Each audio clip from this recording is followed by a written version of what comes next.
Hello, readers. Welcome back to the Litdulterous Whore. I'm your host, Stacey Wright. Oh my god, I can't believe it's already Friday. Like, I got up this morning and I'm like, oh, I got this to do, this to do.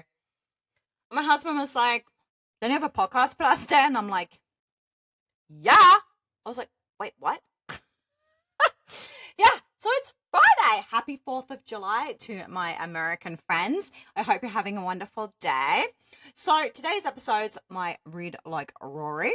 And I did the book, An American Tragedy by Theodore Dreiser. I think it's Dreiser. Now, there was like conflicting things online about whether it was Dresser or Dreiser, but I think it's actually Dreiser. So, what have I been up to this week? Well, obviously, I posted my podcast on Tuesday, and you got most of my bookish updates for the most part. And I literally spent most of this week writing reviews. Like, I was severely behind on my writing of reviews. But I did manage to get some reading in. So, for my Read Like Rory challenge, I'm trying to read some of the books in advance and make notes so that I don't get behind, because I'm really worried that's going to happen with all my other commitments. So this week I read Bambi by Felix Salten. Now, like, it's nothing like the Disney version, just so you know. So if you thought that you had read it because it was Disney, you haven't. So yeah, might want to get on that. I'm not even joking. I read this book called I Hope This Finds You Well by Natalie Sue, and I waited a freakishly long time for my Libby hold to come, because this book was based in Calgary. Like, so I was like, ooh, that's exciting. Nah, it really didn't sell it. Like, it was supposed to be this like funny, laugh out loud kind of book, and honestly, this woman is an introvert and she is forced out of her comfort zone, and I didn't find it funny. I'm not gonna lie, I really didn't find it funny. So I don't know. That one only got 3 stars from me. Now I finally got around to reading Tender is the Flesh by Augustina Bazterrica. Oh God, I hate these last names because I feel so bad because I know I'm not saying them right. Jeez Louise. Okay, but oh my fucking God. Have you read this book? It's like, yeah, all the animals are like gone from the world and they're eating people. And people are like cattle. And it was dehumanizing in the worst possible way. Someone was like, oh, they wrote this book to like normalize cannibalizing and eating people. I really don't think that's what they were up to with this book. But hey, I'm a conspiracy theorist and I'm not buying that one. And I also read Looking for Alaska by John Green. And the reason I did this was because I was trying to read what I thought would be Rory adjacent books, like books that she probably would have picked up had the show showed us all the books she had read. And I really feel like John Green would have been one that she would have tried. So yeah, I read that one. Oh my God, I cried my eyes out. I really feeling all the feels lately. Yeah, it's been one of those weeks, right? Like, have you ever lived your life and just been like, there's too much good this week. Like, where is that other shoe? And is it going to fall right on my face? You know what I mean? Waiting for the other shoe to drop. But no, we've had an amazing week in this house. So much good news, so much great stuff. So reading that book really hurt me. Really hurt me. John Green, you owe me an apology. That book hurt me. And then I finished off, the last book that I finished was Then She Was Gone by Lisa Jewell.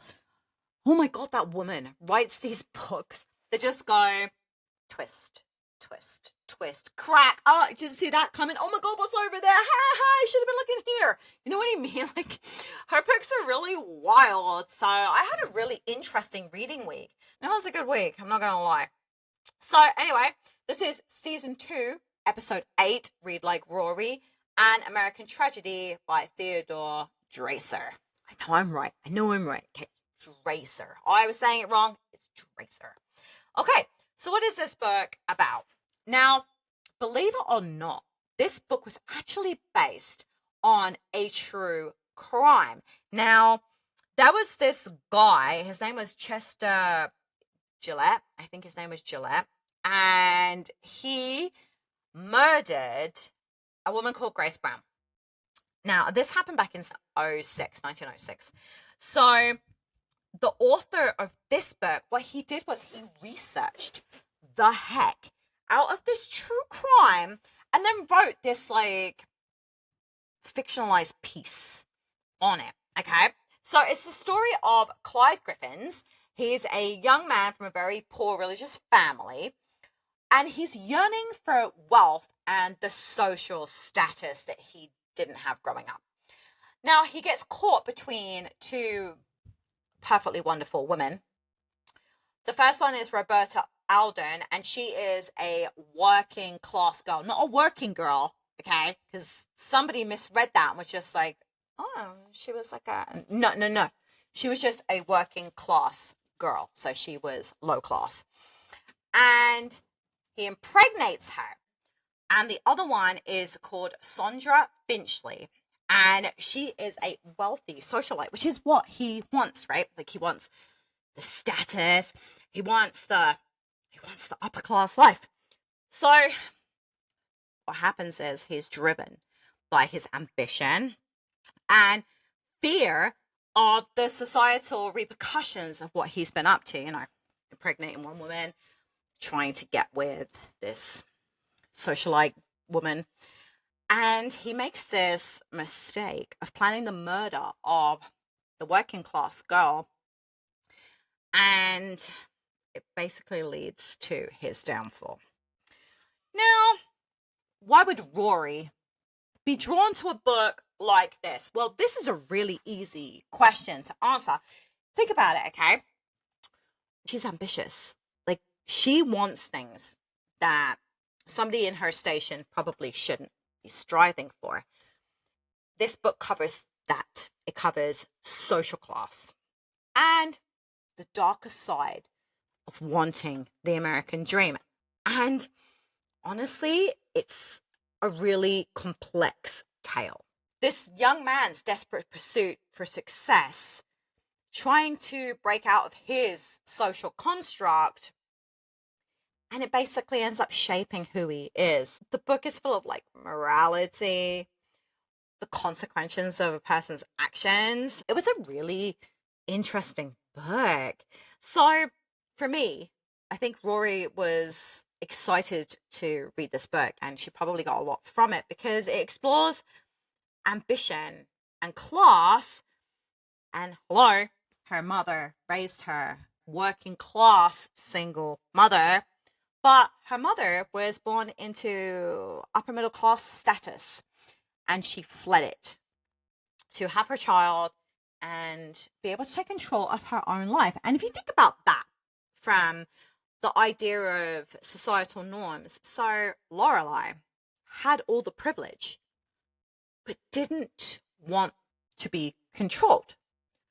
Whereas Rory, who felt that money was holding her back from the elitist education that she wanted, like her high school couldn't contain her, it wasn't giving her what she needed. So her mother had to go beg for a loan from her parents to put her into a prep school where all the rich go, because money is how you get ahead. Like, it's a really, if you think about it, if you picked apart the Gilmore Girls, it's really interesting. The social differences between mother and daughter based on how they were raised. Like, Lorelai made a really nice life for herself, moving away and having control of her own life. Like, she ends up buying her own inn, becoming her own boss. She has her house. It's interesting. Whereas Rory wants this elite education to be able to become a journalist, and it doesn't even look like she does particularly financially well from it, which I guess is really funny.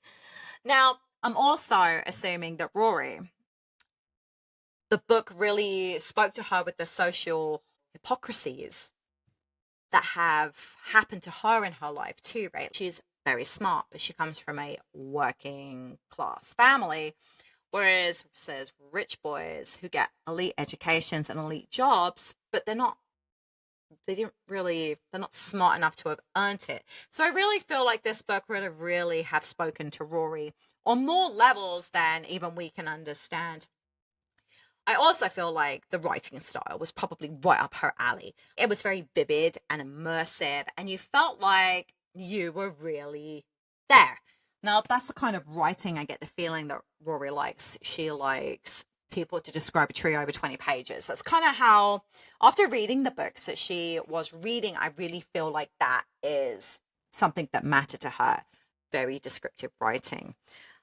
Now, what did I think? I actually liked it better than I thought I would, because you have to understand this book was written over 100 years ago, and a lot of books that old tend to have really clunky writing, and the prose can be really heavy. Like, I don't know. I wasn't looking forward to reading it, not even a little bit. But I actually really did enjoy it. I was worried it was going to be wordy, really wordy, because it's a really big book. I don't know if you've ever read it, but it's almost 1,000 pages. It's a really big book. I don't know. I was not looking forward to this book at all, but I actually really did enjoy it. I was mildly surprised that this book was worth reading. Now, don't get me wrong, the pace was heinous. Like, if you know me as a reader, you know that I like fast moving. I like you to get to the point, and I like that point to be quick, fast. Oh my God, I was going to say something horrific. I was going to say, like, F me in the. Yeah, okay, I won't say that. But I like it to be a decent pace. Like, you have to keep me interested. But this book was slow. Like, the pace was slow. It was so slow. And I'm telling you right now, okay, the first third of the book was painful in how slow it was. Like, not much happened in the first 300 pages. Now, a normal book is about 300 pages, and that's start to finish. So you've already got the whole story in there. Well, this book didn't even get to the point until after like 300 pages of, I won't say abuse, but it was cumbersome. And you wonder why. When you're reading it, you're going to wonder why it's taking so long. Why do you need to know all this stuff? But believe it or not, by the time you get to the 50% mark, it becomes abundantly clear why you needed to know all this stuff, okay? Because I was like, yeah, the look on my face right now is like, meh. Like, I don't get it. I didn't get it. But you have to push through, because there really is reason for everything, okay?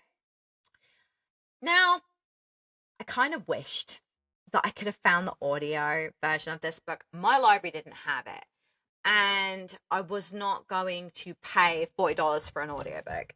I love what I do, and I love reading, but $40 for an audiobook is ridiculous. Like, I don't even spend that on sprayed edge books, so no, no, it wasn't happening. Now, I think it would have been a better audiobook. I think it would have been better for me to have the audiobook, but I was not paying for it, and my library just did not have it. Now, it was a really clever read. Like, the way that the author weaved everything together was really smart. I understand why he did it that way. I really think that it could have been about 300 to 400 pages less, and it would have gotten to the point a lot sooner, and I think it would have flowed better.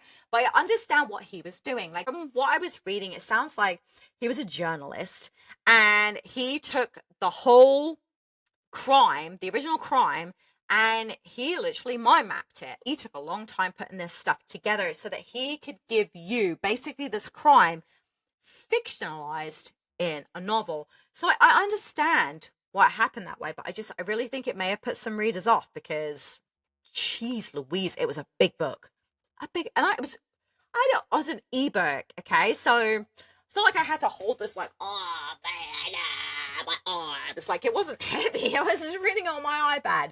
But yeah, it was an insanely long book. Now, it really, for me, the intricacies of how a man, it's not like he set out to do the wrong thing. It's not like he wanted to be this person. It's not like he meant for any of this stuff to happen. But he literally made so many mistakes that by the end of it, the only thing he could think of to do was to kill her off, because, that was the best case scenario. He didn't start off thinking, oh, I'm going to murder somebody. Let's get to the point in the middle of the book. That's not what happened at all. So it was a really interesting book. He climbed over this other woman and killed her because she was pregnant, because he wanted society more. Don't even know how to put into words just how cleverly done this book was. It was clever. Now I've decided to do this thing now where rather than give it a star rating, I'm going to give it cups of Luke's coffees. So I gave it 3.5 cups of Luke's coffee. Now that's not to say that I didn't enjoy it enough to recommend it. I really think that it's niche. I think if you are not already a classic book reader, you're not going to enjoy it. I think if you don't read long books with really delicate and intricate social constructs, that this book is not for you. His writing style, it's not for everybody. It doesn't flow great. You could tell that for the time, he probably was ahead of his time. But for now, the way we read as readers, I think if you're not already that kind of classic reader, you probably won't love it. That was the first book I ever read by him. Now, he has other books that he had published, and they got much better Goodreads. The star ratings were much better. And I think I might try another one of his books, as long as it's not like 1,000 pages. I think that it might be that I might enjoy him. But you might be wondering what book I'm going to do next. Now, I just finished Alice Adventures in Wonderland and Bambi. So what I thought I might do is, I thought I might do those both together because they were really short books. There's not a lot to say about them. So I thought I might try doing an episode of the two books together. I just finished Atonement. Now, I could have sworn that I already read this book. And no, I hadn't. And I was really surprised because I was like, reading it and I'm like, oh, it's not ringing any bells. They got like halfway through and I'm like, this didn't ring any bells. And I'm like, nah, I know I read this. I know I read this book. Nah, I didn't. I was mixing it up with another book. So I think that will be the following week, will be Atonement. So if you want to get in on any of the other reads that I'm doing, drop me an email, litdulterous@gmail.com. Now you can find me on any of my socials. So we got Instagram, that's litdulterous whore.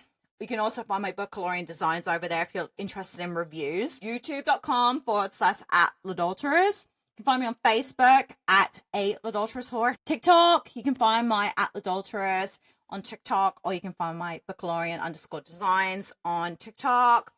Spotify, please. I'm desperate for more followers over there. Oh, and before I go, I got a book from an independent author today. I got Deadly Vision, a novel by T.D. Severin. Now, they even signed it. Like, I made a little, I love signed books. It's going to go right on my shelf, like behind me on prime position. I'm really excited to start this one because it actually sounds really, really good. And I got 2 more books today. I got Death by Astonishment. This book's all about LSD from my SMP influence program, so I'm really excited to start that one. And you know what? This is a Porter Beck mystery.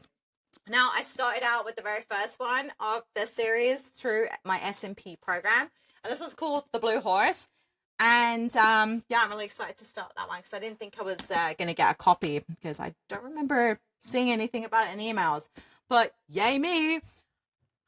My son's just come home from work and he bought me a donut. I'm really excited to start that too.